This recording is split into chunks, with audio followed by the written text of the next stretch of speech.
দেখুন বন্ধুরা, এই কুকুরটি তার মালিকের বাসা থেকে খাবার এনে ভিক্ষুকদেরকে খেতে দেয়। তারপর সে একদিন খাবার আনতে গিয়ে সে ধরা পড়ে যায়। তারপর তাকে অনেক মারে।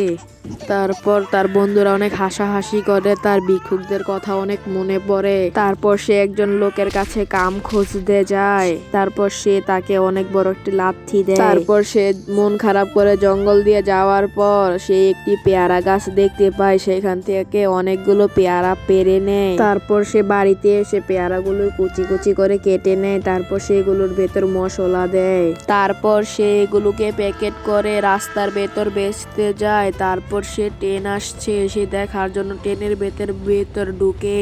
তারপর সে বেচতে শুরু করে পেয়ারাগুলো বেচার শেষে সে অনেকগুলো টাকা পায়। তারপর সে এই টাকা নিয়ে রেস্টুরেন্টে যায়। তারপর সেখান থেকে অনেকগুলো খাবার কিনে তার ক্ষুধার্ত মায়ের জন্য নিয়ে যায়। আল্লাহ ছবিটাকে ভালোবাসা চ্যানেলে গিয়ে লাইক এবং সাবস্ক্রাইব করে যাবেন।